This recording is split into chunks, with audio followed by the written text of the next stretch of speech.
In the evening I started, and drove out to sea before a gentle wind from the southwest, slowly, steadily, and the island grew smaller and smaller, and the lank spire of smoke dwindled to a finer and finer line against the hot sunset.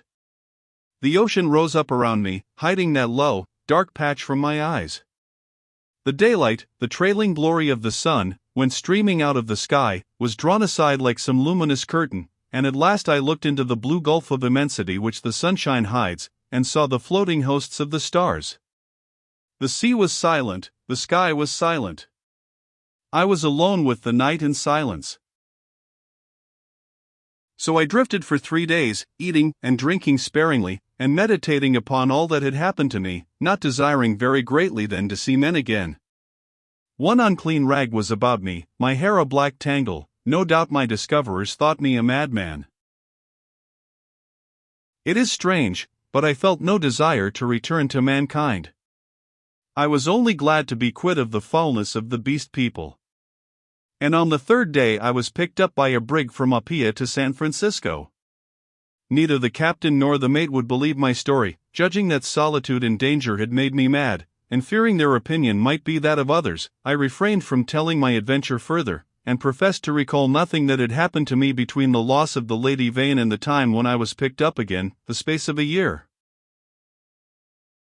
I had to act with the utmost circumspection to save myself from the suspicion of insanity.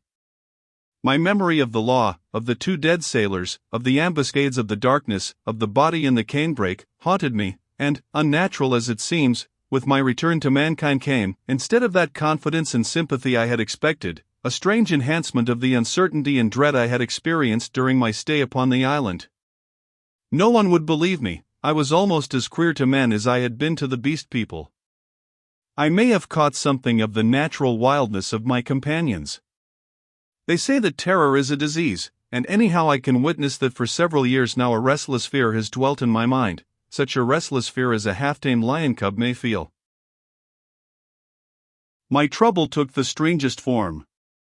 I could not persuade myself that the men and women I met were not also another beast people, animals half wrought into the outward image of human souls, and that they would presently begin to revert, to show first this bestial mark and then that. But I have confided my case to a strangely able man, a man who had known Moreau, and seemed half to credit my story, a mental specialist, and he has helped me mightily, though I do not expect that the terror of that island will ever altogether leave me. At most times it lies far in the back of my mind, a mere distant cloud, a memory, and a faint distrust, but there are times when the little cloud spreads until it obscures the whole sky. Then I look about me at my fellowmen, and I go in fear. I see faces, keen and bright, others dull or dangerous, others unsteady, insincere, none that have the calm authority of a reasonable soul. I feel as though the animal was surging up through them, that presently the degradation of the islanders will be played over again on a larger scale. I know this is an illusion, that these seeming men and women about me are indeed men and women forever, perfectly reasonable creatures, full of human desires and tender solicitude, emancipated from instinct and the slaves of no fantastic law, beings altogether different from the beast folk. Yet I shrink from them, from their curious glances, their inquiries and assistance, and long to be away from them and alone. For that reason I live near the broad free downland, and can escape thither when this shadow is over my soul, and very sweet is the empty downland then, under the wind-swept sky. When I lived in London the horror was well nigh insupportable. I could not get away from men, their voices came through windows, locked doors were flimsy safeguards. I would go out into the streets to fight with my delusion, and prowling women would mew after me, furtive, craving men glance jealously at me, weary, pale workers go coughing by me with tired eyes and eager paces, like wounded deer dripping blood, old people, bent and dull, pass murmuring to themselves, and, all unheeding, a ragged tale of gibing children.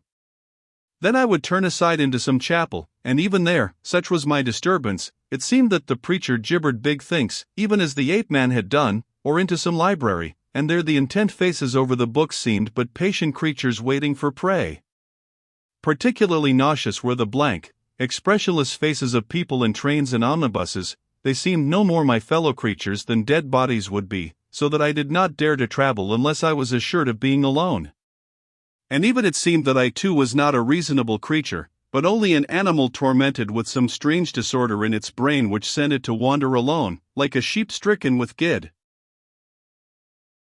This is a mood, however, that comes to me now, I thank God, more rarely.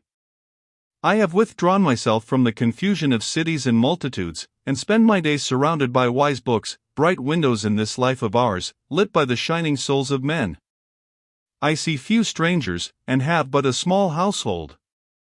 My days I devote to reading and to experiments in chemistry, and I spend many of the clear nights in the study of astronomy. There is, though I do not know how there is or why there is, a sense of infinite peace and protection in the glittering hosts of heaven. There it must be, I think, in the vast and eternal laws of matter, and not in the daily cares and sins and troubles of men, that whatever is more than animal within us must find its solace and its hope. I hope, or I could not live. And so, in hope and solitude, my story ends. Edward Prendick.